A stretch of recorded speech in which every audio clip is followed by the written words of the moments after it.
अस्सलाम वालेकुम। मैं हूं मोहम्मद मूसा और मैं एक्सट्रीम मार्केटिंग के प्लेटफॉर्म से आपसे मुखातिब हूं। आज मेरे साथ मौजूद हैं मोहम्मद उसामा, जिनके साथ हम डिस्कशन करेंगे कुछ इन्वेस्टमेंट के बारे में कि हमारे जो कुछ क्लाइंट्स हैं उनके माइंड में इन्वेस्टमेंट के हवाले से जो क्वेश्चंस होते हैं वो क्वेश्चन हमसे पूछते हैं, तो आज हम उसी के बारे में डिस्कस करेंगे मोहम्मद उसामा से। जी सर उसामा, कैसे हैं आप? अल्हम्दुलिल्लाह, आप कैसे हैं? शुक्र अल्हम्दुलिल्लाह, मैं बिल्कुल ठीक। अच्छा उसामा सर, कुछ हमारे क्लाइंट्स होते हैं जो हमारे पास आते हैं तो उनके माइंड में एक क्वेश्चन होता है। जब भी वो हमारे पास इन्वेस्टमेंट करते हैं तो वो कहते हैं कि मेरे पास 40 टू 50 लाख रुपीस इस टाइम पे मौजूद है करंटली, लेकिन उसको मैं यूज़ करना चाहता हूँ फॉर द इन्वेस्टमेंट पर्पस।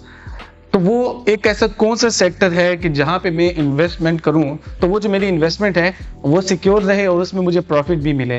तो इस वक्त आप पाकिस्तान की इकोनॉमिकल कंडीशन जो चल रही है उसको देखते हुए आप उन क्लाइंट्स को क्या सजेशन देना चाहेंगे कि वो कहाँ पे इन्वेस्टमेंट करें तो वो सिक्योर रहेगी?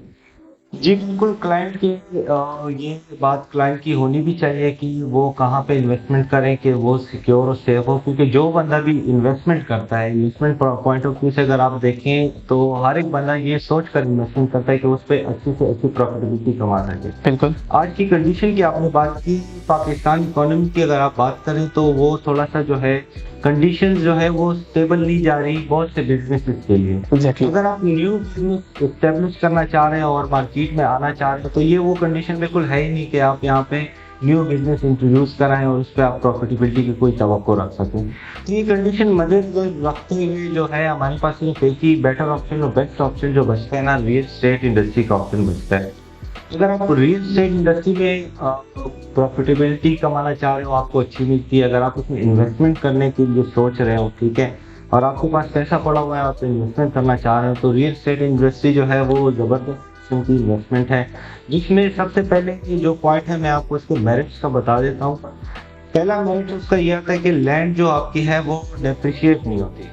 लैंड आपकी डेप्रिशिएट नहीं होती, ये आपके पास सबसे प्लस पॉइंट है, क्योंकि अगर आप देखें डॉलर की जो रेट्स हैं डॉलर के वो बढ़ते जा रहे हैं, पाकिस्तानी रुपीस जो है वो डेली बेसिस पे डिवैल्यू होती जा रही है। बिल्कुल। इस कंडीशन में एक्सपोर्ट के बिजनेस से अगर आप और भी एग्जांपल ले लें तो वो तो बिल्कुल भी सूटेबल नहीं है। बिल्कुल। तो आपके पास एंड में सिर्फ रियल एस्टेट इंडस्ट्री के ये ऑप्शन बच जाता है जिसपे आप शॉर्ट टर्म और लॉन्ग टर्म इन्वेस्टमेंट में जा सकते हैं। आप अगर डीएचए की मिसाल ले लीजिए कि डीएचए एक वाहिद ऐसी सोसाइटी है जिसमें क्लाइंट्स ने इनिशियल बेसिस पे जब इन्वेस्टमेंट की तो उसका इतना मतलब चार्म नहीं नजर आ रहा था, ठीक है, तो उस पे लोगों ने डीएचए पे 10 लाख 20 लाख का प्रॉफिट कम से कम लोगों ने बैठ के ही कमाया। 6 मंथ का पीरियड अगर आप ले लें या ईयर का पीरियड ले लें, उसके अंदर अंदर ही आपको जो है रेट्स काफी अच्छे फ्लक्चुएट होते हुए नजर आए। तो मैं सजेस्ट करूंगा रियल एस्टेट इंडस्ट्री को क्योंकि ये बेस्ट है आजकल के दौर में। आपका जो है मनी जो है डिवैल्यू नहीं होती, आपकी लैंड की जो वैल्यू है वो एक्चुअल रहती है, और उल्टा वो थोड़े टाइम में ही आपको अच्छा खासा गेन देती है। बिल्कुल, आपने डीएचए की बात की उसामा सर, तो डीएचए की अगर हम बात करते हैं तो वहाँ पे जो 5 मरले की प्लॉट है इस टाइम पे अगर हम देखें तो उसकी प्राइस 70 टू 80 लाख चल रही है और वो इसी के दरमियान में सर्कुलेट करता है 75 80। तो हर बंदा जो है वो डीएचए कहता है कि वो मेरी रेंज में नहीं है। मिसाल फॉर एग्जांपल हमारे पास सैलरीड पर्सन अगर कोई इन्वेस्टमेंट करना चाहता है, उसके पास एक स्पेसिफिक अमाउंट है तो वो डीएचए को अफोर्ड नहीं कर सकता, तो हम उसको फिर उस टाइम में क्या सजेशन देंगे कि वो किस साइड पर है? जी बिल्कुल, काफी आपने अच्छा पॉइंट रेस किया है। डीएचए अगर किसी के पास देखिए बजट रेंज होते हैं, डिफरेंट इन्वेस्टमेंट डिफरेंट बजट के होते हैं। मैंने एक सिंपल एग्जांपल दे दी आपको डीएचए की।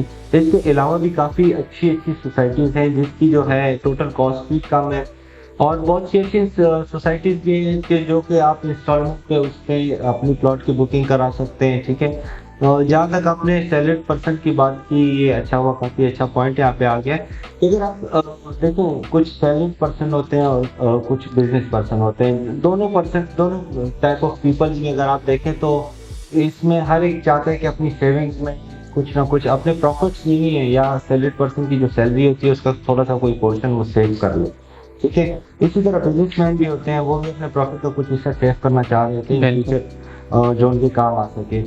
तो वो जब वो सेविंग के लिए कैश भी रखते हैं तो कैश तो एक आपका जो मनी है वो डिवैल्यू भी हो रही है। दूसरी अगर उसकी बात ना भी की जाए तो आप उसी अमाउंट को at the month of the end जब आपको जरूरत पड़ती है तो आप बिला झिझक उसको यूटिलाइज कर सकते हैं। ठीक है, तो आपकी जो सेविंग है वो हो नहीं पाती। ठीक है, तो इसके लिए भी बहुत ज़बरदस्त किस्म के आपके पास जो है सोसाइटीज़ हैं जिसमें इंस्टॉलमेंट पे प्लॉट्स अवेलेबल हैं और आप उस इंस्टॉलमेंट प्लॉट्स पे उस पे जा सकते हैं।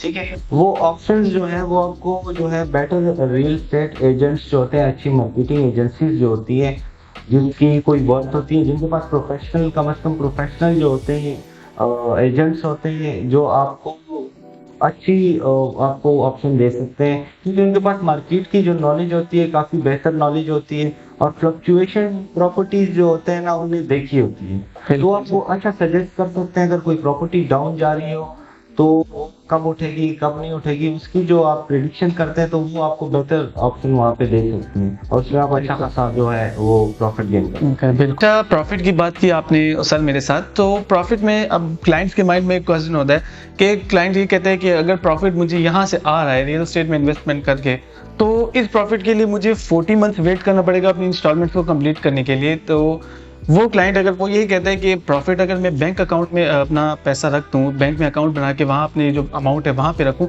तो मुझे वहाँ पे पर मंथ प्रॉफिट आ रहा है, प्रॉफिट तो मैं वहाँ से भी ले रहा हूँ, तो मुझे इस साइड पे आने की क्या ज़रूरत है? जी अच्छा, बहुत अच्छा क्वेश्चन किया आपने। अक्सर कर लेते हैं लोग, इसमें मतलब टू कंडीशन है, मैं आपको थोड़ा सा एक्सप्लेन कर देता हूँ। सिंपल जिस तरह की आपने बात की पहले उस तरह कर देता हूँ, ठीक है। उसके बाद मैं आपको एक जो point of view Islamic point of view से भी आपको थोड़ा सा मैं बता देता हूँ। इतना तो मेरे पास नॉलेज नहीं है उस हवाले से, लेकिन मैं बता देता हूँ आपको। बेसिक जो बैंकिंग सिस्टम में आप पैसा रखेंगे तो ऑटोमेटिकली आप लमसम अमाउंट रखेंगे, ठीक है, जिससे आपको फिर इंटरेस्ट रेट चार्ज होगा, ठीक है, आपको दिया जाएगा, सॉरी आपको इंटरेस्ट दिया जाएगा, ठीक है। यहाँ पे आपके पास इंस्टॉलमेंट तो सोसाइटी मौजूद है। अगर आप एक्चुअल अमाउंट प्रॉपर्टी में इन्वेस्ट करें तो आपकी रेशो उस प्रॉफिटेबिलिटी से बहुत ज़्यादा होती है जो आपको बैंक ऑफर कर रहा था। एक तो ये पॉइंट आपके साथ आपके क्वेश्चन का जो है वो आ गया।